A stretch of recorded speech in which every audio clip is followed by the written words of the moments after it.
Welcome, everybody, to Blood and Donuts. I'm Tony. And I'm Chris. Thanks so much, everybody, for joining. Yeah, thank y'all so much for joining. Everyone who has subscribed to us on Apple Podcasts, Spotify, and of course the folks watching us and subscribing on YouTube. That is actually blowing up every week. We are just blown away by the support that we have received in such a short amount of time, too.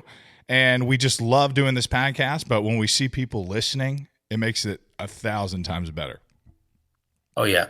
And we take any feedback, especially the ones that say you're doing a good job and you don't need to change anything. We love that. We love those.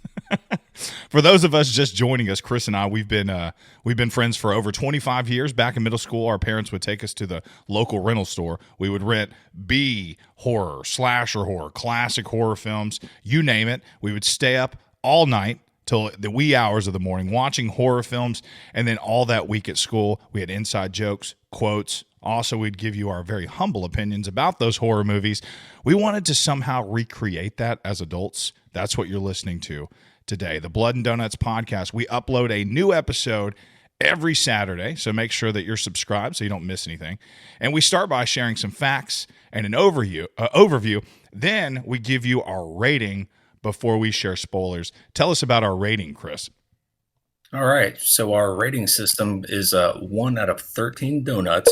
1 through 4 is a terrible movie. Do not go and spend any money. Don't go out of your way to watch this film. 5 through 8 is mid-range. It's worth a rent if you have time. It's not terrible, but it's not elite.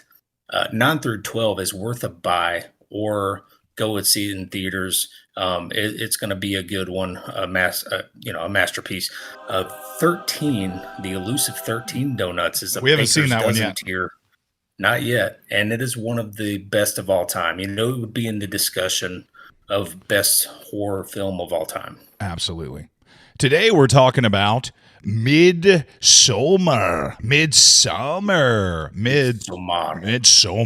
Oh, is there a right way to say that? What does the director think Aster, yeah, he said either way works. He's not going to be offended. Okay. I think it's just Midsommar. Midsommar. It's a little quicker to say Midsommar. What if you say Midsommar and I said Midsummer? Is that cool? And then we just cover all of our bases. Works. Okay.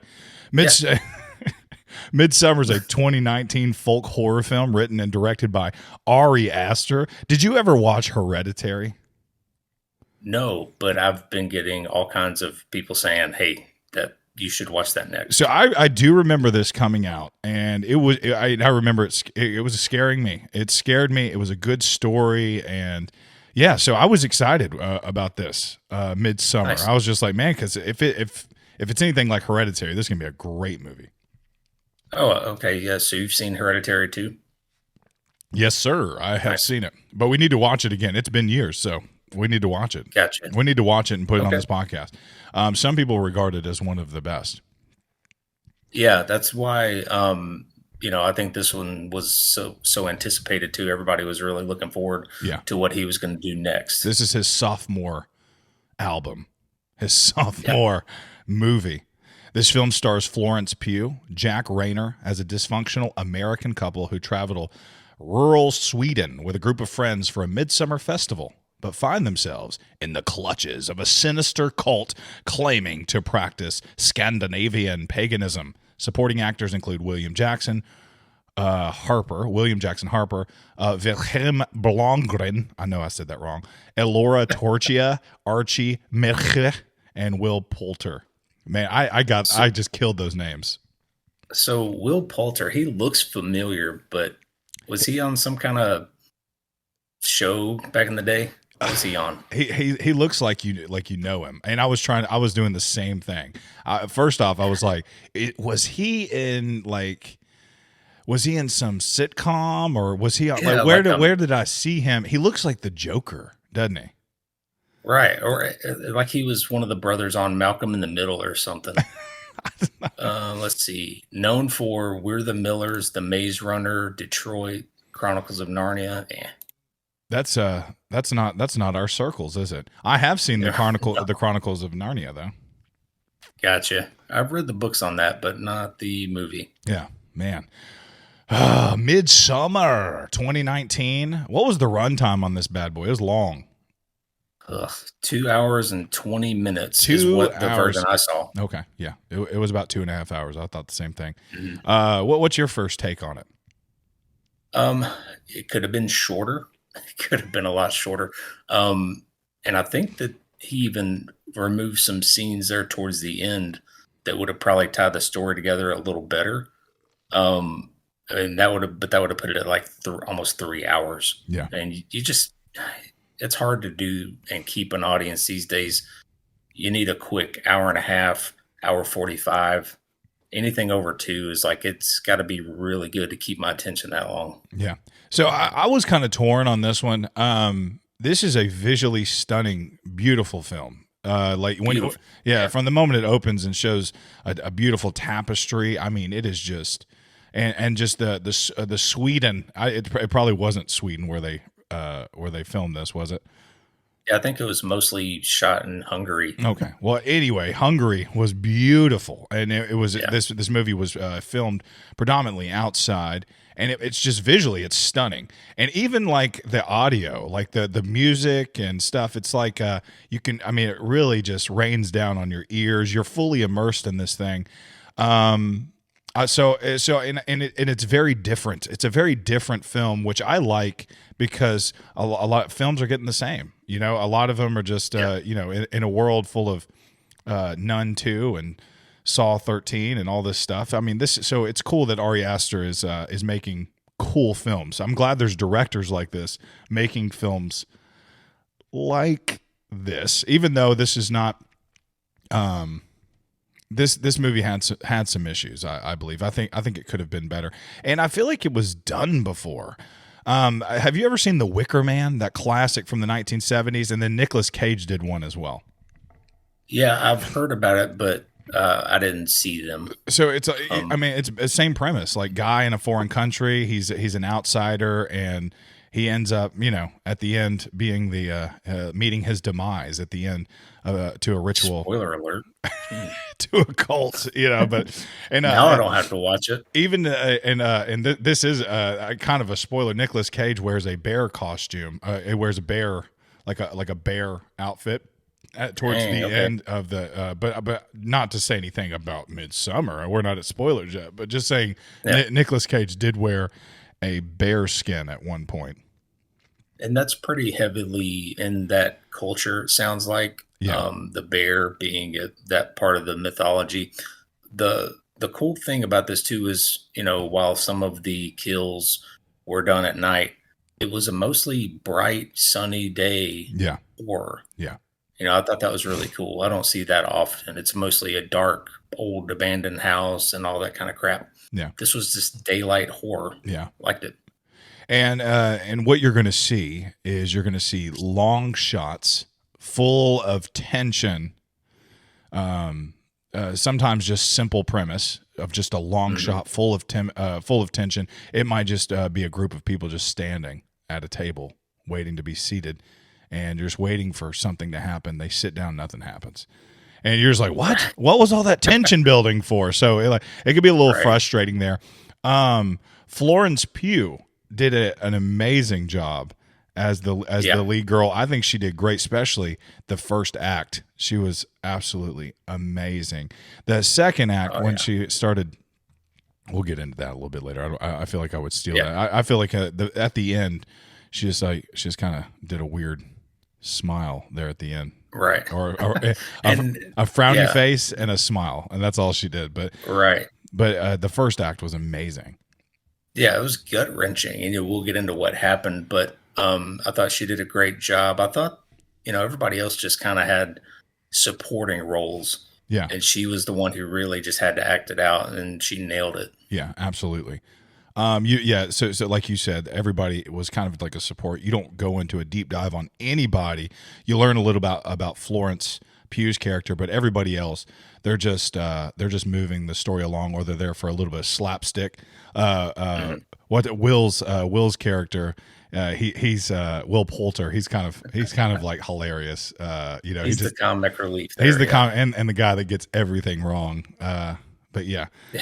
and then you have her boyfriend who's just an awful guy, or Yeah, but they not paint him in a negative brush. yeah, but not in the awful sense that you would expect from a movie. You know, he wasn't just like awful. He was almost like normal. You know, he was like a human Yeah, being. It was really weird, and we'll get into that too. Do you want to share your rating first this time? yeah. I keep sharing. I've been sharing mine first of late, so I think it's your turn. Well, yeah, and we alternate these movie choices. This was my pick based on other people saying, "Hey, you got to check that out." So I did. I'm going to go through my pros and cons and give a ranking. Pros: it's a standalone horror film. There's not a risk of 20 sequels. We're not going to see Midsommar 7. Thank goodness. The ambience and the mostly daylight horror I liked. Good story. I loved the cult setting. And all of the events could have happened. There's nothing supernatural about it. You can get, wrangled up by a Swedish cult and trip on mushrooms and get killed. It could happen. It could happen. It's not anything supernatural. Some of the rituals and stuff where they thought was supernatural, but there wasn't anything that was just like overly supernatural, and I like that. Favorite scene, I'm just gonna say, um, old people jumping. That's all I'm gonna leave it at that. The cons, the repeated annoying music. There was a few there, Tony, when they first walk into the village and there's just like five people sitting there playing a fiddle and all these other instruments. And I'm thinking back to Almost Heroes, and I'm like, don't you know any other gosh darn tunes? Just play something else, guys. And then, yeah, they could have condensed this movie to be under 2 hours easily, easily. And as we go through the synopsis and spoil it, I'm going to be bringing up those points of like, we could have done without that. The worst scene for me, I'll just say the crying game towards the end. I had to mute it. It was annoying. I'm going to give this movie an 8 out of 13. It's not terrible. It's not elite. There's too much filler and it's just too long, but it's worth rent a movie, one night, get some popcorn. It's not terrible. You'll enjoy it, but it could be a lot shorter. Yeah. And I'm glad that we didn't watch this movie together. I feel like we would have just made fun of it the whole time. Absolutely. Absolutely. And that's fine. We would have missed half of it because we would have been talking and making fun of it. I have a little rating here. 2019 visually stunning film, captivates. It's breathtaking aesthetically. Intriguing first act directed by Ari Aster. This movie, it has a lot to offer, drawing inspiration from The Wicker Man, classics like that. It did entertain me. The slow build and somewhat disappointing final act left me with mixed feelings. From the moment the film begins, the visuals are nothing short of mesmerizing. I feel like I said that already. The lush, picturesque setting of a Swedish midsummer festival serves as a beautiful and eerie backdrop for this unfolding story. The first act masterfully builds tension, setting the stage for what promises to be very suspenseful and atmospheric experience. However, as the story does progress, I couldn't help but draw parallels from The Wicker Man and the cult-centric themes and remote rural setting. While Midsummer manages to establish its own identity, it's hard to shake the feeling of familiarity. The film's slow build is both a strength and a weakness, while it allows for deep exploration of character dynamics and the creeping dread of this festival. It may test the patience of some viewers who want more immediate payoff. Where the film stumbles, in my opinion, is the final act. After a meticulously crafted build-up, the climax left me with a sense of disappointment. It didn't fully deliver on the tension and the anticipation that had been established earlier. Some of the events felt rushed and lacking in resolution. In the end, Midsommar is visually striking, thought-provoking, strong first act that excels in creating tension. While it may not live up to the high expectation that it is set, it's entertaining and it's unique. It's unique for the horror genre, and it's worth a watch, particularly for those who appreciate slow-burning, atmospheric horror. And I, too, give it an 8 out of 13. Nice. Yeah, I agree with everything you said there. And like I said, it's an upper-tier mid, but it's not elite. Yeah. But it's not terrible. So, yeah, I would agree. still recommend it. I would still recommend it because it is it's different. It's beautiful. Mm-hmm. Let's see if I have some cool facts. Let me see. Ari Aster described Midsommar as a breakup movie. in addition to its horror elements. Yeah, I can see that. Florence Pugh stars as the lead character. The film played a significant role in propelling her international fame. This film, there's a lot of people in a lot of countries that really love this film. Much of the film, I'm sorry, Hungary. Yeah. Much of this film's dialogue is in Swedish with English subtitles for non-Swedish speaking audiences, and then sometimes it leaves no subtitles. Oh, yeah, I read that because he wanted the viewer to feel isolated as well. Yes. Kind of like, our heroes, if you will. Yeah. This film explores themes of grief, trauma, complexities of human relationships. The movie's runtime's 147 minutes. We said that. Yeah. I think I don't have a lot of facts that we haven't really covered. It cost $9 million to make, and it grossed $47 million worldwide. That's not bad. Yeah. It's not, 9 million to make. That seems like a lot for what it was, I guess. Yeah. Ari Aster has he cited a wide range of influences, including The Shining and Robin Hood from 1973. Interesting choice. Yeah, and there's a lot of fan theories and stuff online too, and there's some things that you might miss and that I missed on the first passing, which there's like little Easter eggs throughout the movie. Yeah, go ahead. I'm sorry. There's a lot of foreshadowing. Yeah, definitely. Everything is basically foreshadowing, maybe to a fault. Yeah, where you're like, okay, I get it. You've got the camera on this mural for 30 seconds. I understand that something's going to happen later with that. Right. Like, is there anything else? Oh my God. Is there any other facts that you want to share before we get in and spoil Midsommar? I think I'm ready to spoil it, man. So if you haven't seen it yet, we did have to rent this one. It wasn't available on like Peacock or Netflix at the time. So we had to rent it. It's worth the $3.50 rent that I spent on it.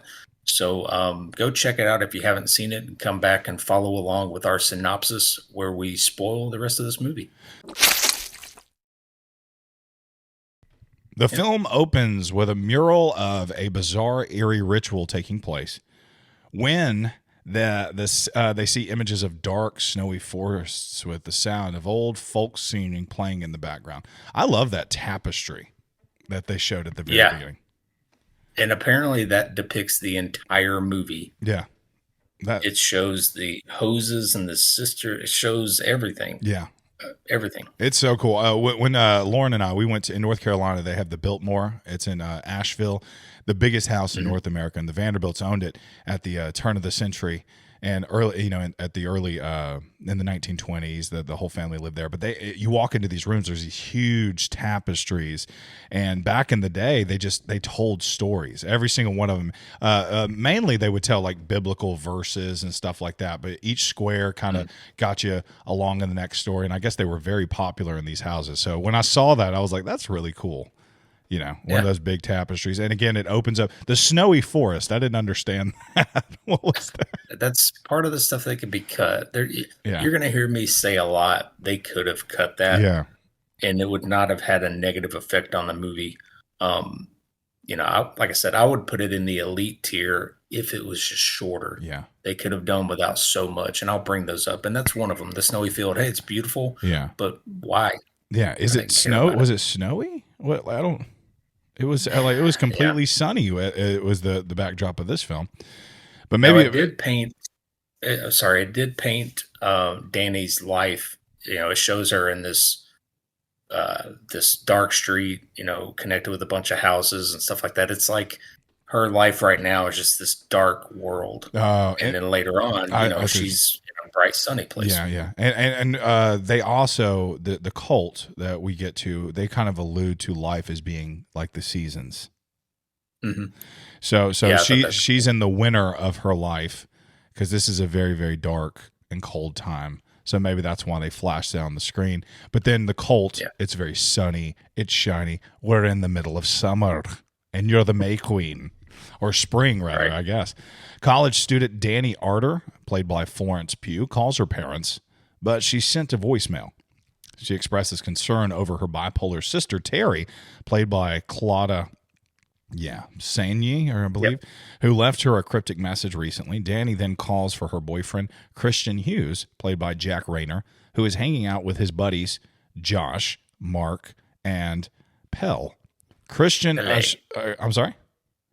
Pele. Pele. Is that really what it is? Is it Pele? I think it is Pele. Pele. Yeah. They don't say it that often in there, and I missed it. Right. Christian assures Danny that it's just another one of Terry's episodes, but he adds that Danny only feeds into Terry's antics. Yeah, and I thought this was a good, quick rundown of the characters and their relationship. You have the almost clingy or, not bipolar, but you have this sporadic girlfriend.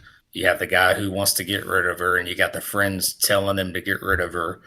And it shows all of their relationships and stuff. The only one who doesn't really say that is Pele. He's like, okay, it's so he kind of likes Danny almost, so it introduces you to this. They're both. It's a toxic relationship, but not in the toxic way that traditional movies would show. Like him cussing her out and stuff like that. Yeah, basically he's not beating her. Or anything. Yeah, but she's kind of leaning on him a little too much too. Yeah, I can see that. Or she's his go-to, or he's her go-to.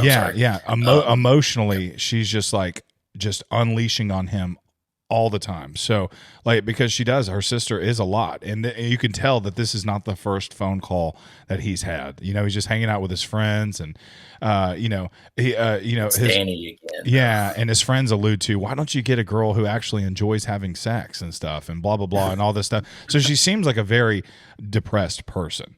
You know what I mean? Yeah. So right. and he, he's just trying to live his life, and he's not horrible, but at the same time he's kind of just blah. He doesn't. Yeah. You'll find that he doesn't do what he's supposed to do. He doesn't say he doesn't just. He's kind of a weak man. Yeah, he doesn't just degrade her in front of his friends, but he's just not supportive. He's not a good shoulder to cry on. Yeah. Which is what she kind of needs now, I guess. And, it doesn't show anything before tonight's events, but you can tell she's done this all the time. She's always calling. She's always crying. Yeah. And so it's showing this relationship. It's already ended, but neither one of them are going to end it. So they're in this toxic middle place. You'll find out later that it's not just Danny, that her boyfriend Christian is also a bad friend as well, and so we'll find out about that. That he's just really selfish. Yeah, he's like he reminds me of Chris. No, I'm just joking. I'm just joking. After he hangs up, she gets a call from an unknown number. Josh and Mark think that Christian should just end it with Danny, since it's clear that he wants out of this relationship. He's wanted out for a while. As they're planning an upcoming trip to Sweden, Pele suggests that they will meet lots of other women. Danny calls Christian again, and she's wailing hysterically. When they see the authorities going into Danny's parents' home, where Terry has flooded the house with carbon monoxide, killing her parents before stuffing the tube into her mouth and taping it there. Christian goes to Danny's apartment to console her. This is a crazy scene right here. Yeah, it's a gut-wrenching and a great performance by Florence. She does a really good job of capturing that grief. It's a dark opening, and I feel like Danny probably has a lot of guilt here. She could have called the police and said, hey, my sister just left me an ominous message. She's bipolar. She's might not be well. Please go check on them. But welfare she calls check. Christian instead. Yeah, she could have done a welfare check there. Yeah, absolutely. Yeah. I think it's important to note. You said she did a great job. She lets out a wail that's like I can't even replicate. I can't even do it like she did in the movie. Right. But it was just like the amount of grief that was coming out of her, and just like your heart, it just breaks Yeah. for her. And they kind of did some string instruments, I believe, that sounded like that wail throughout the film, Ooh, okay. like that.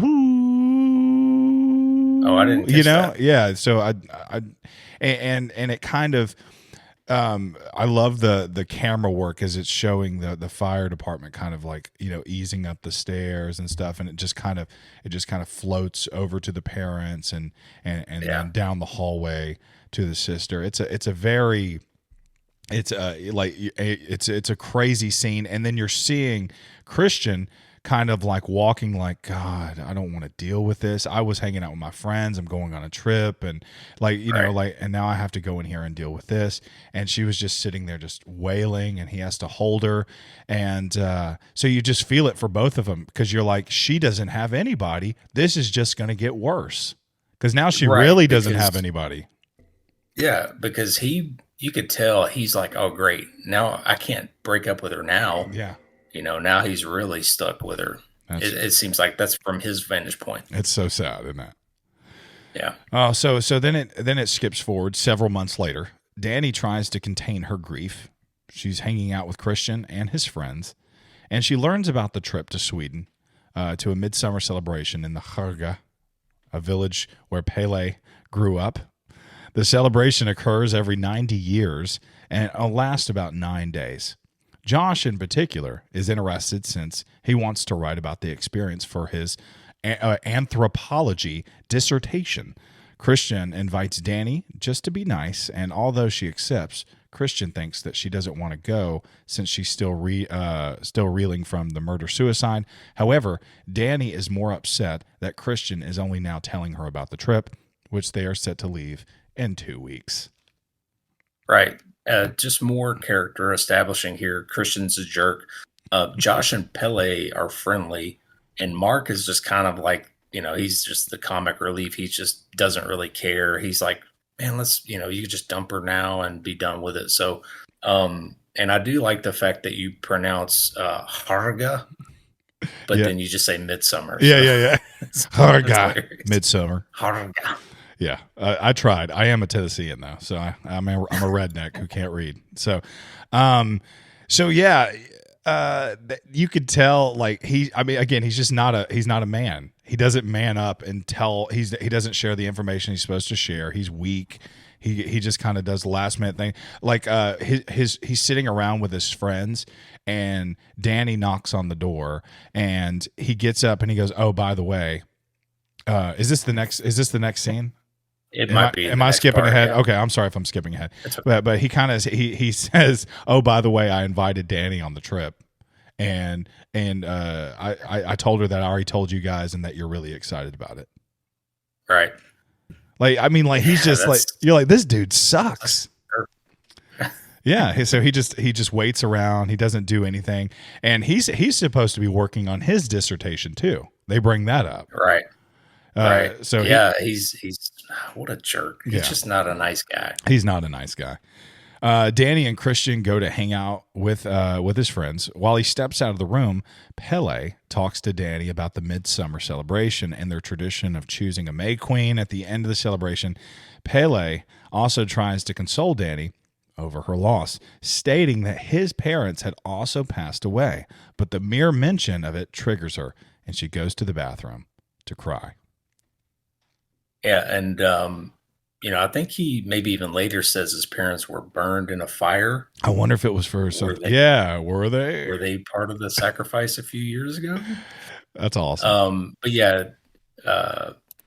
Danny, if I have he's telling her, hey, May Queen, it's going to be a fun celebration, almost hinting that she could maybe be the May Queen herself. Yeah. Which is cool, but she's going to have a rough go at it because I too am going to be joining Oh, in the festivities that is hilarious. for May Queen. So Yeah. I'm in the running. Well, Look out, Danny. so how do you, so remind me how you become May Queen. You dance around a pole with a bunch of other girls. You take drugs first. You have to. Oh yeah, so Part of the you ritual. take drugs and then you dance around the pole. And the first one to and as the girls fall down on the ground, they're out at that point. Yeah. And then if you fall, you're out. and then whoever's left standing is the new May Queen. Right. Easy. I got this. Easy. And Those on the podcast who can't see, I just put on my flower crown, so yes. I'm good to go. Chris just put on a flower crown, so he's the new May Queen. I'm in it. That's hilarious. So so his friend who's the comic relief? I always forget his name. Mark. Yeah, so Mark pulls Christian into. He's like, "Can I talk to you in the other room, please?" Kind of thing. So because Mark is like, "Hey, we're about to, we're going to go down there. We're going to meet all kinds of women. We're going to hang out. This is going to be great, And Christian, and he really wants his friend to be single when they go on this trip, and he probably sees Christian change when he's around Danny, so he doesn't like that relationship. Obviously, they're both toxic and using each other in that type of way, Right. and they should have ended it a long time ago. Yeah, before the death of her sister and parents, sounds like. Yeah. Danny and Christian go to hang out with his. Oh, I just got that. Danny joins Christian and his friends for the trip. They drive out to the Kharga and meet Pele's brother, Ingemar. Ingemar, plus an English couple named Simon and Connie. The group takes magic mushrooms, but Ingemar offers Danny a special tea since it has a better taste. She agrees to it, and initially she enjoys the trip until Pele says that the group is like his family. The word gets to Danny, and she goes to take a walk. Right. And at this point, I told Jessica, like, I really just want to be part of a religious cult where you can just trip on mushrooms and not have to worry about anything. Yeah. That's just you don't me. have Maybe to. It's me. We don't have to work. I mean, we might have to, trim some berries every now and then. You might have to make some mince meat pies with pubic hair in them. But you might have to kill. So you might have to hit somebody over the head with a hammer every now and then. But other than that, who's gonna miss them? Yeah, but life is good, really good. Just tripping, and it looks like she's like part of the ground. Yeah, or she's got her hand on the ground. It shows like grass growing up through her hand. Yeah, which looked really fake, by the way, but it was. I got the effect. Yeah. Which is very normal of something. Not that I've done it, but I'm just saying what I hear in stories of something like if you were tripping on shrooms of something that would happen. But yeah, at every turn there's like a drink. There's some type of potion. There's something that you can take at this ritual that has some type of effect, and everything is a little different. It's like, here, take this, and oftentimes they just put it on you to kind of subdue you in other ways. Right. So drugs are used very heavily throughout this cult. So fun. She starts to experience a bad trip. She gets paranoid when another high group of people she comes across starts laughing in her direction. Danny goes to hide in a shed, but she's mortified by what appears to be Terry behind her. She then runs into the woods where the trees appear to morph around her before she passes out. She briefly dreams about Terry and their parents. I didn't see the sister. I saw really? I saw the thing behind her, but I didn't see that it was the sister. To me, it looked like some like little elf or something like that. You know what I mean? Like maybe my TV is not up to standards or something like that. I don't know. You need a better ratio on your contrast. Yeah, I was watching in my bedroom on a 24, a 32-inch TV. So maybe it was too far away. I was just like, whoa. No, yeah, it was creepy though. Yeah, I thought it was a creepy, and it was kind of like, it wasn't really a jump scare, but it was just a, oh, hey, did you see that? Yeah, kind of scare. So, and I like that. I like a subtle, visual without the sharp hitting music. I appreciate that. Yeah, and but that's about all that you get of those. Yeah, I would have liked about. Oh, there's one more. When? There's a face in the trees later on. When she's getting crowned the May Queen After Danny beats me. Yeah. But that wasn't as creepy. I don't feel like, was it? No, it wasn't creepy. It was just like, oh, hey, did you see that kind of moment? I get you. Danny wakes up next to Christian 6 hours later. They join their friends and going back towards the village to meet the rest of the Kharga community.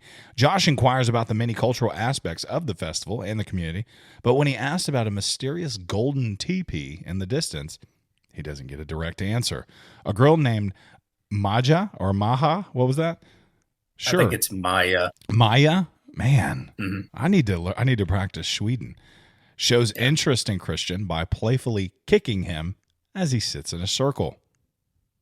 Yeah, I mean that's how Jessica got me. We were playing Duck Duck Goose sophomore year, and she rib kicked me, and I just knew that she was the one for me.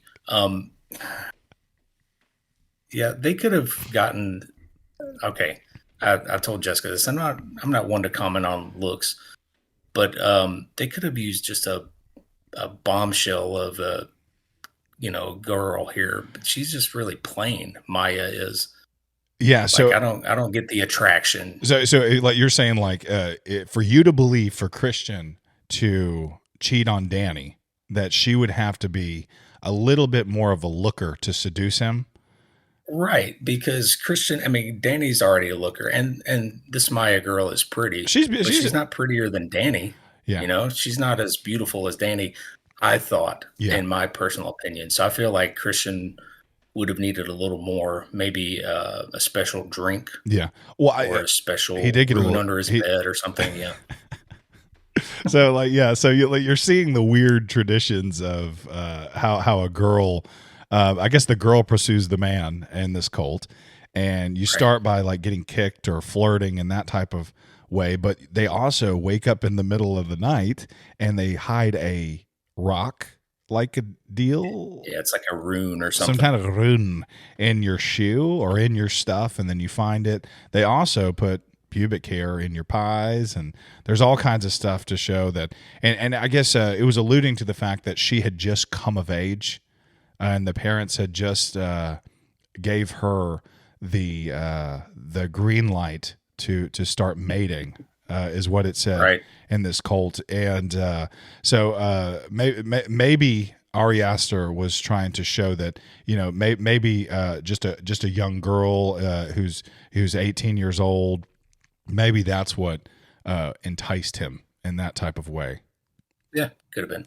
Again, I don't know, but yeah, but he almost alluded even before this trip that he was ready to hang out with other women, Yeah, he's ready to move on from Danny. Yeah.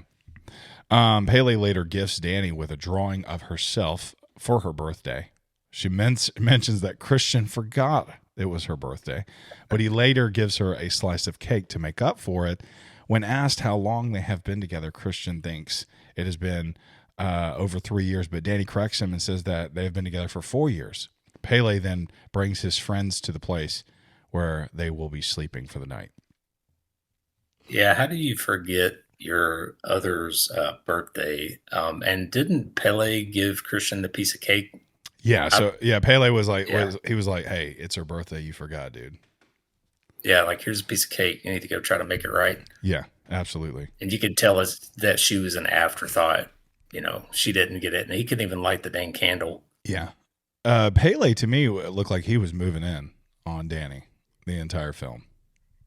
Yeah, he was trying. Yeah. Yeah. Even before, he's actually the only one through her whole friend group. It only shows these guys as Danny's friend, and Pele's the only one who's talking to her or showing her any kind of compassion. Yeah. Wanting to know about her. Yeah. Everybody else is just like, "Hey, Danny, Sweden, huh? You're still here? Yeah." You are coming. Oh, awesome. Yay. The following day, the group joins the community for a feast. Two of the eldest villagers, I'm not even going to try to say that. What do you think? Nope. And you could just call her the laborer and Eva. Yeah, that sounds good. All right. So you have two of the eldest villagers, and they are guests of honor, and they practice a breathing exercise before the whole community follows them to the edge of a cliff. I think before we jump into so we forgot, like back here, it talked about their sleeping quarters, like where they were going to sleep for the night. Yeah. And I kind of described that area. What was that like? That was pretty cool. I thought it was just like a huge house with a bunch of beds in a row upstairs and downstairs, and it had, of course, a ton of murals and runes painted all over the place. And what made it cooler than being just like a room to yourself is there was this baby that cried the entire time while you were there. The right. So like there was no privacy. You just kind of slept in a room with everybody else, and yeah. Right. Ugh, yeah, who does that? It didn't That's sound. the only part I would not like about being in a cult that trips on mushrooms all the time is the baby crying all night. The privacy thing, right? Yeah. I'll just sleep outside. Well, I'm about to have a baby on Wednesday, so I better get used to that. Get you some mushroom tea, buddy. All right, so they follow this this elder couple who is the guests of honor, and they follow them to the edge of a cliff, and the elders cut their hands as they walk by the edge. The newcomers watch in horror as the woman drops herself off the cliff and lands face first onto a rock, leaving them to witness her gruesome faceless skull. The man then leaps off as well, but he only shatters his leg. He moans in agony as the villagers mimic the sounds of his moaning. 3 of the villagers proceed to smash his head with a wooden sledgehammer. Yeah, like I said, that's my favorite scene. It could have been shortened though. Have them jump off at the same time. Shorten the 5-minute walk up the cliff. Have them jump off at the same time. I mean, let's just wrap it up, guys. And the I'll talk about it in a little bit, but the cult recruiters could have sold it better. Like, hey, there is a ritualistic practice. You're going to see some death, but just come along to Sweden. It'll be fun. He didn't warn them about any of it. So like, I don't know how they're keeping anybody there. So the English couple from earlier, they're seeing this and they're freaking out. And of course, Danny and them, they're freaking out. It said earlier that at 72 years old that you're done with your life. Yeah. And so these people were apparently 72 years old. And in this community at 72, you end your own life by jumping off this cliff ritualistically. So, and they kind of say like, yeah, there's no pain in death, or there's no just lying in a bed and withering away. But this is awful. What a way to go. Yeah. I mean, that's one way to look at it, that it's awful. But she explains it well. Why would you want to be sick and on your deathbed for years? Just, take the cliff. Oh my gosh. So to me, it's still not sold that well. Everybody's like freaking out. And I think the English couple, they're fed up. They're ready to go. They're freaking out more than our main group, than Danny and her group. Yeah. They're really just, what are you doing? They're trying to run up there and help them. Yeah. While Danny's group is just kind of like looking around like, holy crap. Yeah. So I don't know if they were maybe on a better trip than the English couple. Yeah. And it's almost like Danny's group. It's almost like the dudes are like not they're wanting to be doctors, and they're like these proud, educated guys who are just like, no, we're here to witness this, and we're here to we really want to take this in and take this down. So they're like trying to be very understanding, but they seem a little barbaric in the way that they're just like taking to it a little too easily. Yeah, especially Josh. He's the calmest of the group. He's actually there for his thesis paper, and he's really just like soaking it in. He knew it was coming, and he's like the only one of the group who knew as well, it seemed like. Mark missed this event, didn't he? And he expressed how sad he was that he missed it. So that was a kind of he's like, why didn't y'all tell me? Because of course, when somebody's like jumping off a cliff and dying, I miss it or something like that, didn't he? Yeah, and where did he even go? Was he just trying to follow a chick or something? Yes, yeah, that's what it was. Simon and Connie express their absolute horror while Danny goes back to her room. An elder villager woman, Sieve, explains to the group that it's a natural part of the ritual, and the two elders reached what they felt was the end of their life cycle, and prolonging it further would have been bad. Pele goes to comfort Danny, thinking that her distress is linked more to her recent tragedy than to what she had just witnessed. He attempts to console Danny, but she thinks that him getting close to her is inappropriate since Christian could come in. Pele then questions how much Christian even likes her or loves her or really means to Danny based on how he is around her. Yeah. And I agree. Pele is moving in, but Yeah. Christian's not there. You would think that he would be the one to console her first, even Yeah. while it's happening, Yeah. make her look away, something. Yeah. So yeah, that's just more Pele good, Christian bad. Right.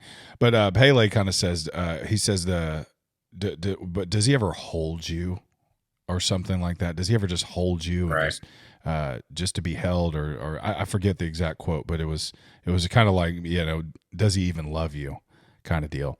Right. Danny later has a nightmare that Christian and his friends are leaving without her. They drive away in the middle of the night as she watches them go, and she's plagued by haunting imagery of her dead family and the corpses of the two elders. Obviously, she's scared of being alone. She don't have anybody left. Right. And I felt this was a throwaway scene. It didn't add anything. It didn't add any substance. We could have done without it. And again, sorry, I'm going to say that a lot here. But yeah, and just some of those extras. Some of the things that the synopsis is not capturing is there was times where before they would eat, they're just standing around the table, standing there. Yeah, right. Waiting for like a minute, waiting for something to happen. Tension is building, but nothing happens. So they spend a lot of time building tension. There's a lot of these moments of just tension building, but then there is no payoff. So you're just like, so you're on the edge of your seat, and then you have to sit back, and then you're on the edge of your seat, and then you have to sit back. It's the weirdest thing, and I feel like I didn't get enough of a payoff for how much tension was built. Right, and it's really just like, the elderly couple waiting for them to sit down first. Yeah. Then they sit, and then everybody sits, and it's like, okay, well, they could have done that like 2 minutes ago. Yeah, exactly. That English couple, Connie and Simon, they're ready to go at this point.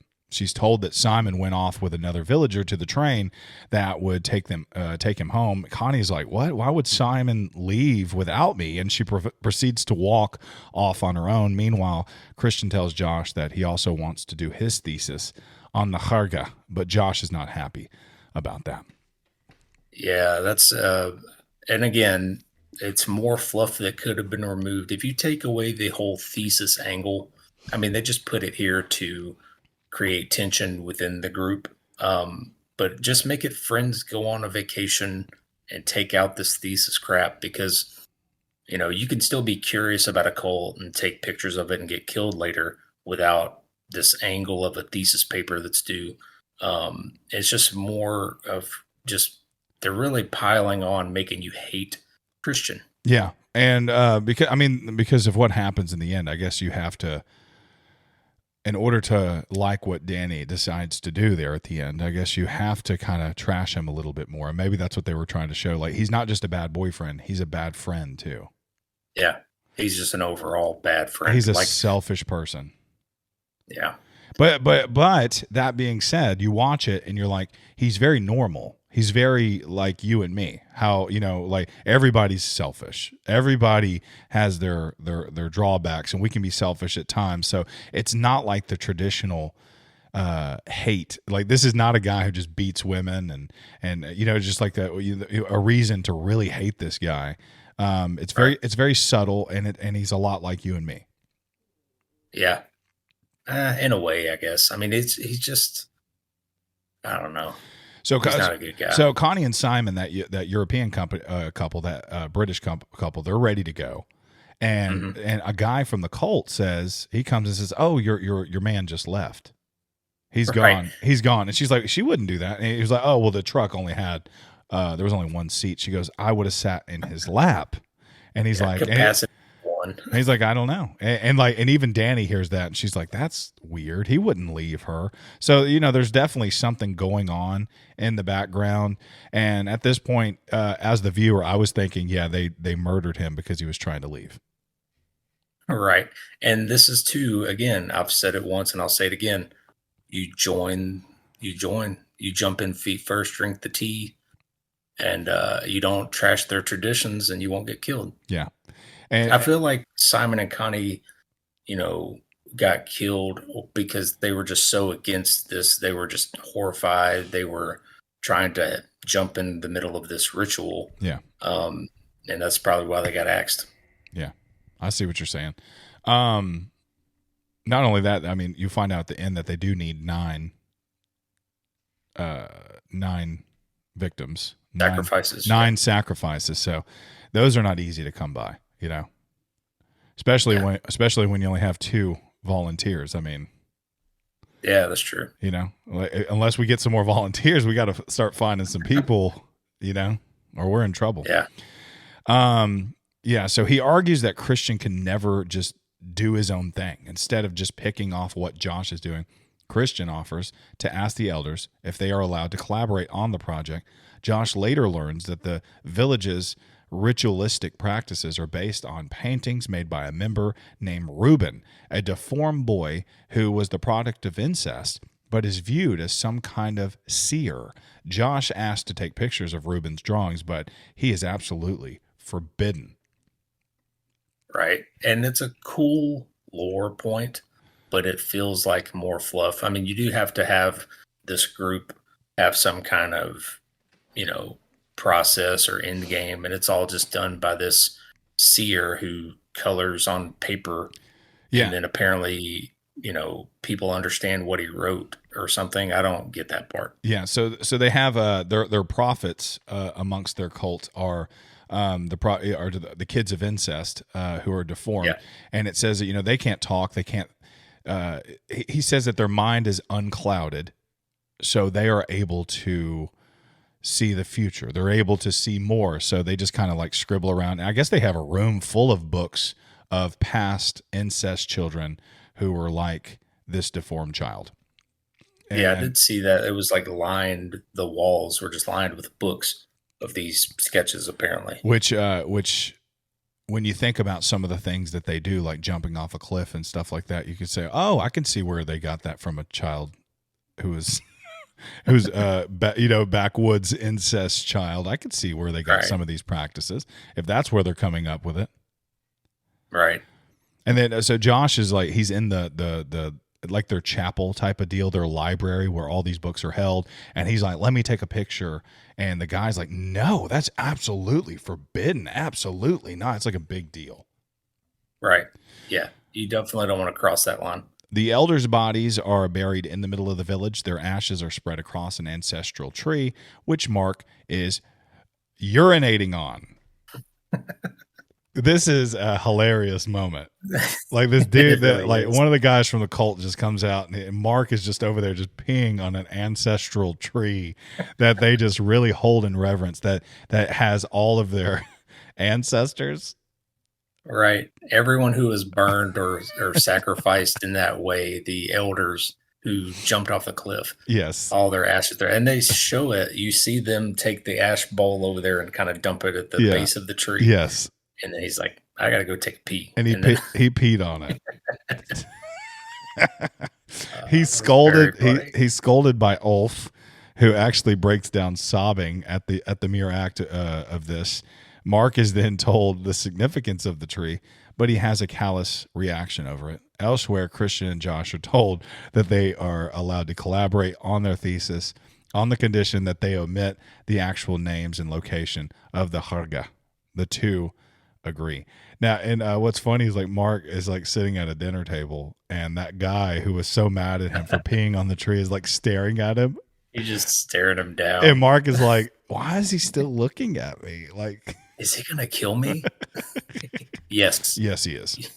You are going to die for that. And maybe, I wonder if maybe not, if he didn't act so callous, if he didn't act so nonchalant about peeing on their ancestors, if he was like, "Oh my gosh, what can I do to make it right?" I wonder if he would still be alive today He, and I, still have his face he, attached. he probably would. Yeah. Christian also Yeah. asked about the village's mating rituals, inquiring as to whether incest was typical there.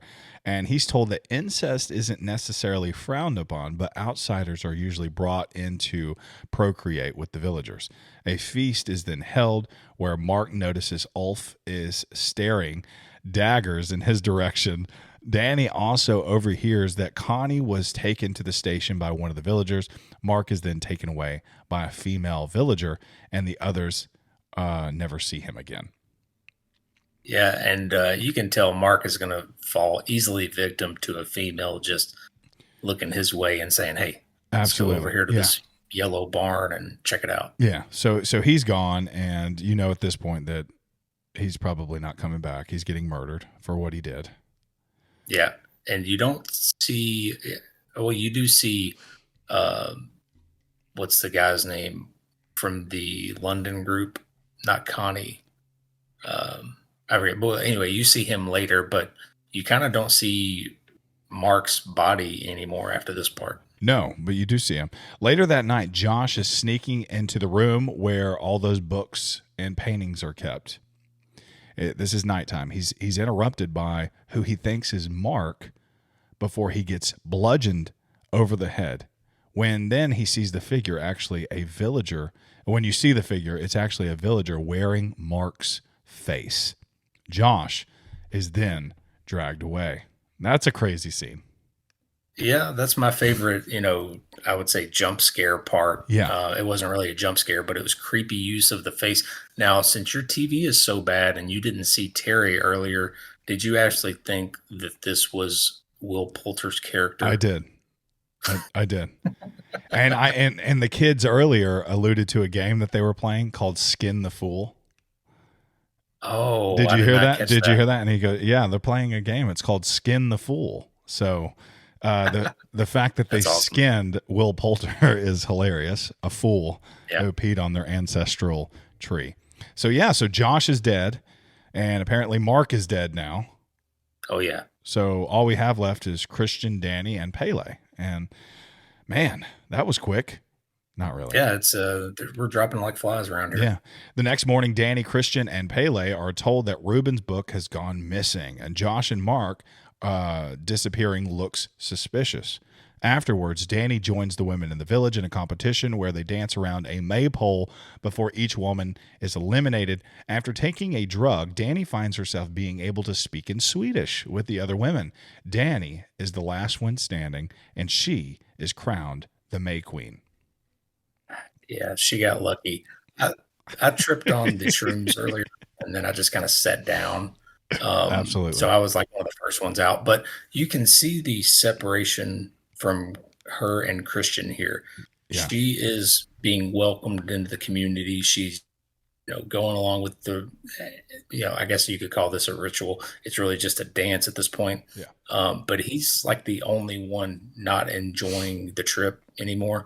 He probably looks and he probably feels like an outcast while she's being welcomed, with open arms. Yeah.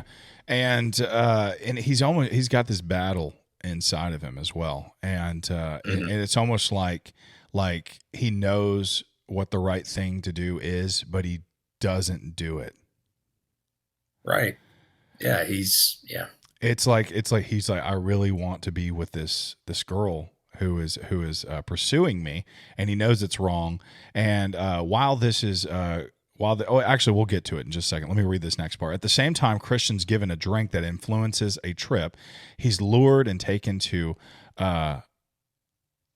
Maya's virginity thing to take her virginity, and so he has sex with her while the other elder females stand around and nude, and they mimic her moaning. After Danny is crowned May Queen, she watches Christian having sex through a peephole in the door, which causes her to have a breakdown. She gets physically ill at that point. She goes to have a cry, and the other women join her. sympathetically, crying loudly with her after climaxing. A mortified Christian runs out and tries to find Danny, but he ends up discovering Josh's leg buried in the dirt, as well as Simon's mutilated corpse being used as a blood eagle. And moments later, he is found and knocked out when a villager blows powder in his face. That was a lot of information there. Right. And while that was one paragraph, that was about an hour of the movie. Yeah, it took a long time. Because I did like the London guys and Simon, that's his name. I did like how Simon was like rigged up and like he had his lungs hanging out of his back. That was really gory and cool looking. And yeah, here's where you can see Terry's face while Danny's being paraded around. I just hated the crying scene. I get it. The community shares grief and shares pain with each other. Yeah. To kind of, make you feel I kind of part of that. I kind of laughed at that. Yeah. It was just annoying. I had to mute it after like 3 minutes of them sitting there screaming and crying. I was like, okay, I get it. Yeah. Let's cut it out. Yeah. Yeah. So Christian, he's sitting there at the table and they come and they offer him a drink and he goes, "What is this?" He goes, "Actually, I don't want to take it. I don't want to have a bad trip." And they're like, "No, it will you'll lose your inhibitions." Like basically Right. He's sitting there battling this choice of being with this girl or not. And basically his choice is made for him because he said he ends up drinking it. And he knows that his inhibitions will be gone at that point. And so he walks into a room. It's a very weird scene. I don't know how he goes through with it. Even physically, it would be hard to. Anyway, Yeah. Anyway, he goes there because it's a very awkward situation. They're all standing around watching them do it. They're on the floor. And it's just a weird scene. And after he's through, she kind of says, "Oh, I can feel the baby inside of me," kind of deal. It's That was quick. yeah, and at that point, like reality kind of hits him. He's like, "What?" Like she's she's looking for a child, and man, what did I just do? And Danny sees it through the pee hole, and she's like physically ill, throwing up, and like you said, the girls come and get her, and they like moan and cry together, and like and it's like in unison, and it's very weird, but I laughed. Yeah. I thought it was absolutely hilarious. To me, it was like in the midst of all this chaos and all this horror, where you're finding out how weird and ridiculous and disgusting that this cult is. You're seeing Danny finally fit in. You're seeing Danny actually hit her stride there towards the end. You're like, oh, so this might work out for Danny. This might be a good place for her because she has nobody. Right. Yeah. Not anymore. I mean, even when she had friends, she didn't. Yeah. The only person who's been in her corner has been Pele. Yeah. And real quick, I laughed more, not at the crying scene, but after Christian was done and he turns around and looks at that old lady and she just like smiles at him. Thought that was hilarious. She was like helping him along there in the middle of it. He runs out butt naked. There is full frontal male nudity in this, and I read somewhere that this was an NC-17, like almost like a rated X type of film, but they had to cut so they could get it down to rated R. But again, if you have little teenage girls or anything like that, and you don't want them to see full frontal male nudity, I wouldn't have them watch this. Or female nudity too. Yeah, there's a bunch of naked ladies. It's a bunch of disgusting naked ladies. It's not like they're all. But anyway, so there's that, and the end of the ritual draws near, and the elders bring the drugged Christian along with the villager named Torbjorn before Danny, and she's supposed to choose someone for a sacrifice. As per tradition, 9 people are to be sacrificed. This includes the 2 elders, 4 outsiders, the 2 living volunteers who are very smart, and 1 chosen by Danny.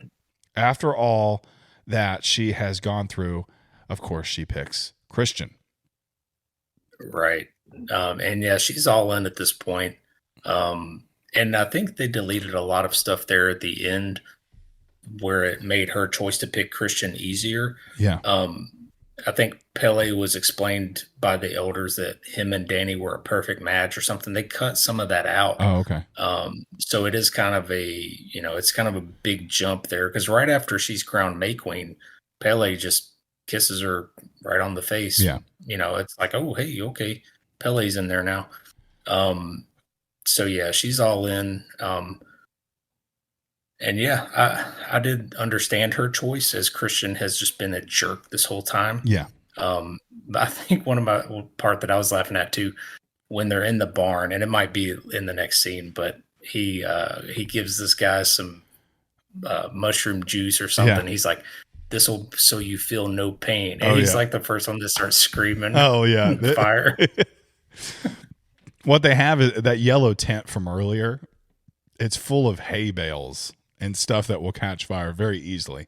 And those sacramental dead bodies that were rigged up like an eagle and all this stuff, every single one of them is like, it's like put into some type of flowery tree-like sculpture, each dead body. It's very ceremonial, and they put each dead body in there in that yellow hut that they're going to catch on fire, and including some of those dead people that you were seeing from earlier, and the 2 volunteers. That's what Chris just said. And then they come in and they say, "Here's some tree sap or something like that that's going to help so you don't feel any pain." But when the fire starts, they're like, "Ah, gosh!" It's like it's pretty. Christian doesn't really scream too much, does he?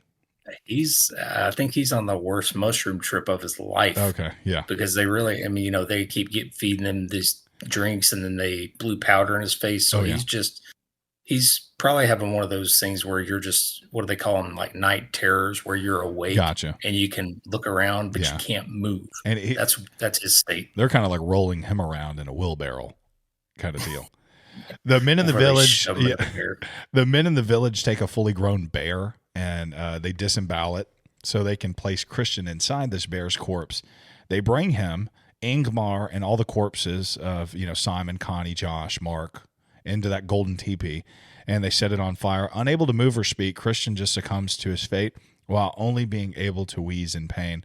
While Ulf screams in terror and Ingmar watches the villagers mimic the screams, while Danny appears to break down from what is happening again. However, as she continues to watch the teepee go up in flames and hears the unified wailing of the villagers, a demented smile begins to form on her face.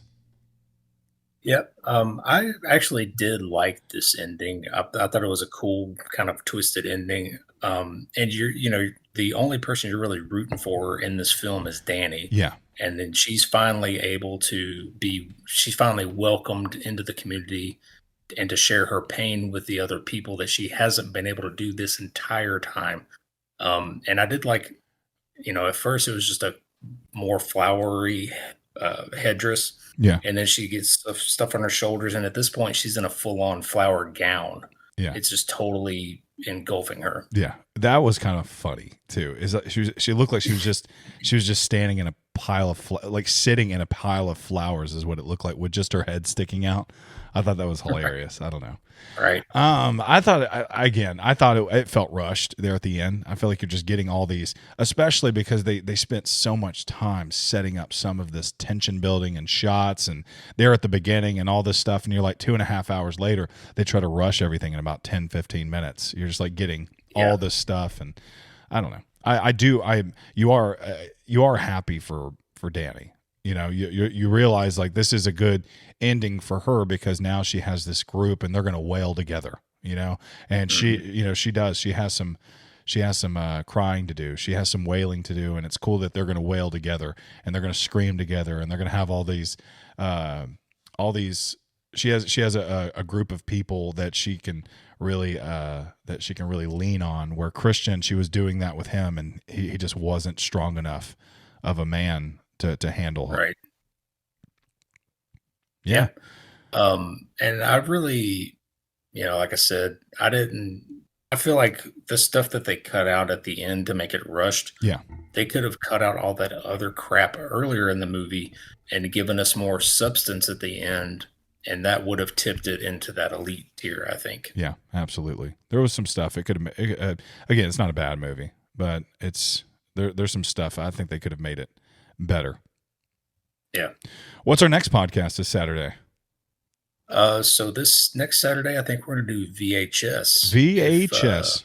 Oh yeah, Yep. I am having a kid on Wednesday, so we'll see how that works out. If not, we'll have to use one of our.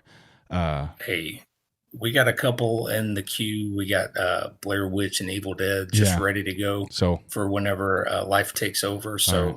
we're ready for you. We're ready for and you. thanks for listening. Yeah, heck yeah.